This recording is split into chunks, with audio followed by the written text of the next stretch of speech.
불교환경연대 공동대표이신 우리 유정길 선생님을 뵈러 왔습니다. 네, 반갑습니다. 안녕하세요. 예.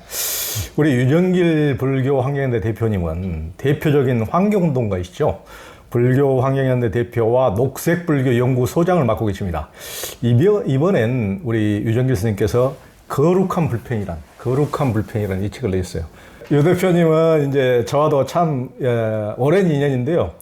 한 30여 년 됐죠, 인연이. 그렇죠. 30년 됐죠. 유정길 대표님이 법륜 스님과 함께 정토의 가장 초기 멤버로 이제 오랫동안 법륜 스님하고 환경운동 또 국제구호 활동을 같이 해오셨거든요. 10년 전에는 이제 수경 스님의 공고로 이 불교 환경연대를 맡아서 불교 환경운동을 이끌고 계십니다. 유정길 대표님이 법륜 스님과 함께 활동할 때 정토에서 이제 저도 자주 뵌 인연이 있고 2001년엔 생태운동가들하고 함께 2주 동안 유럽 공동체 기행을 할 때 그때 유정길 대표님과 저도 함께 유럽 공동체를 이게 같이 동고동락하면서 둘러본 기억이 있습니다. 유 대표님은 법륜 스님뿐만 아니고 그 요즘에는 이제 참 은둔해서 사시는데 수경 스님 또 실상사 도법 스님 여러 이렇게 훌륭하신 스님들과 인연이 많으신데요. 지금까지 불교계 활동하시면서 어떤 분들하고 주로 인연을 맺고 주로 어떤 활동을 해오셨습니까? 일단 처음에는 이제 법륜 스님하고 이제 인연이었죠. 그때는 이제 85년에 이제 학생운동하고 그때 도망 다니고 수배받고 할 때 그 누구 소개로 이제 절에 들어가 있으라고 해서 난 그 전에 한 번도 이렇게 불교를 접해본 적이 없었는데 그때 이제 봉천동 바로 맞은편 소림선원이라는 절이 있었어요. 그래서 거기 갔더니 이제 그때 이제 법륜 스님이 머리를 깎기 전이셨으니까 그웬 내 또래 젊은 사람들이 계속 왔다 갔다 하더라고요. 근데 나더러 이제 절에 있으려면 절을 해야 된다라고 해서 그 절에서 한 달 동안 이제 절을 하며 있었어요. 근데 거기가 이제 능엄신주를 하는 절이다 보니까 4분 정거를 하면서 한 번 할 때마다 거의 500배 이상 한 것 같아요. 그래서 야, 절에 오면 정말 이렇게 빡세게 절을 하나 보다 해서 하루에 한 2,000배가량을 한 것 같아요. 이렇게 한 달 정도. 원래 이런 줄 알았어요, 절이.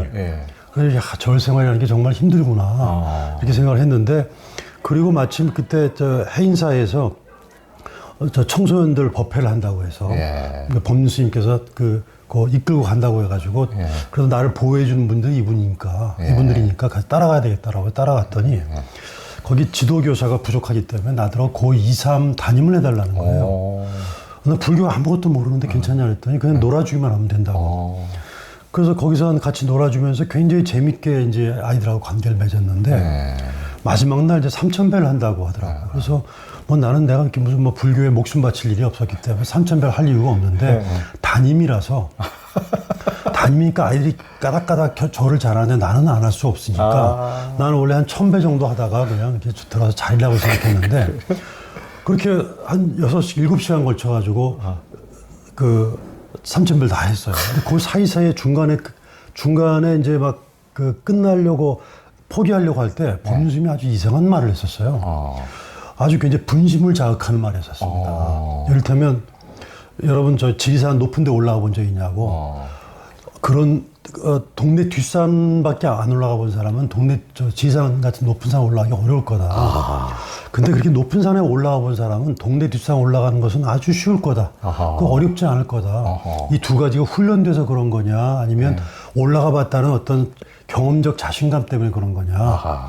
그것처럼 여러분이 10,000배 한다고 생각하면 3,000배도 그냥 지나가고 1,000배 한다고 생각하면 108배도 그냥 지나가는데 108배만 한다고 생각하면 80배, 70배부터 막 힘들 거다. 다 마음이다. 이걸 지켜보라. 이게 이 공부라는 거예요. 그래서 전 그때 그 말이 굉장히 그럴듯해서 그걸로 그 힘으로 한 3,000배까지 다 하고 난 뒤에 속은 느낌이 듭니다.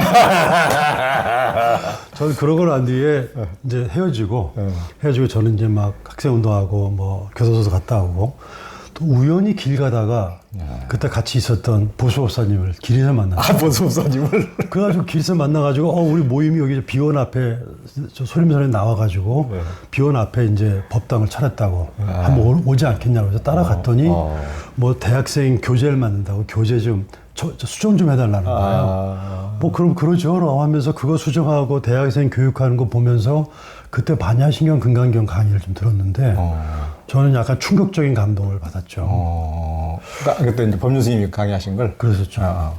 그 감동을 받고 그리고 또 우리 팀이 굉장히 좋았어요. 아주 열정적이고 그래서 이 정도 팀이면 내가 한번 좀 한 3년 정도 같이 일해보자. 그리고 아니면 여차하면 난 또 다른 데 튄다. 그때 사실 이제 공장 들어가려고 용접을 배운 상태였어요. 그래서 일단 그거는 한 3년간 유예하고 난 뒤에 더 있어보자라고 했는데 3년 동안 있으면서 그 뒤부터는 이제 뭐 같이 오랫동안 완전 인생을 완전 이제 딱 묶였고 거기에. 하여튼 이 팀워크들, 이 도반들하고 평생 같이 살아도 이거 괜찮겠다 싶은 생각이 들더라고요. 왜냐하면 굉장히 우리가 열정적이었었고 아주 좋았어요, 팀워크. 그리고 다 저마다 다 자기가 대장이 돼버렸던 사람들이다 보니까 저마다 정말 대책 없이 막 그냥 그런 친구였는데 법륜심이 그걸 딱 통합하는 역할이 에너지가 있었거든요. 그것도 굉장히 놀랬고요. 하여튼 그런 인연이 불교의 첫 인연이 됐었습니다. 그렇군요. 그러니까 법륜 스님이 굉장히 참 놀라우신 분이죠, 여러 가지로. 그러니까 지금도 보면은 그때 벌써 지금 그때면은 지금 40년 전인데 그때 또 인연을 맺으신 분들이 지금까지도 쭉 좋은 인연으로 이렇게 오시는 거 보면은 보통은 그렇게 판자촌에서 살다가 큰 건물에서 살고 그러면 다 찢어지고 이렇게 하는 게 병가지 상사인데 그 정토의 멤버들은 계속 그렇게 좋은 인연을 꾸준히 이렇게 또 간직하고 글쎄 말이에요. 그 멤버들도 계속 정토에 그대로 있는 멤버들도 많더라고요. 거의 대부분 그대로 있거나 밖에 있다 하더라도 계속 인연이 있거나 그러니까. 그러죠. 그리고 그때는 오히려 지금보다 그 법륜스님의 어떤 이야기나 이런 말씀이나 이런 것들이 굉장히 충격적 강도가 높았어요. 그렇죠. 그래서 제 주변에 운동했던 사람들한테 전부 다 꼭 종교가 아니라 사고 훈련을 위해서라도 특히 금강경이라든가 이런 것들을 한번 공부할 필요가 있다고 해서 많이 또 이렇게 공부도 같이 하자고 하기도 하고 했죠. 그러니까, 저한테 큰 복이죠, 사실.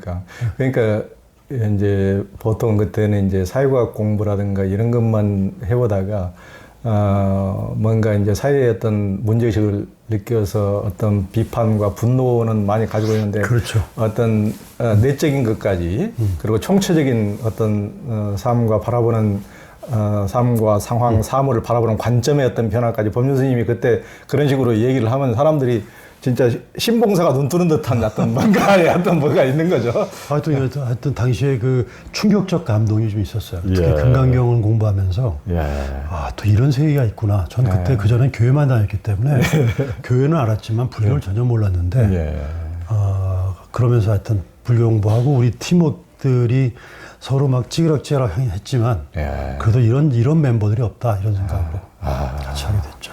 그렇군요.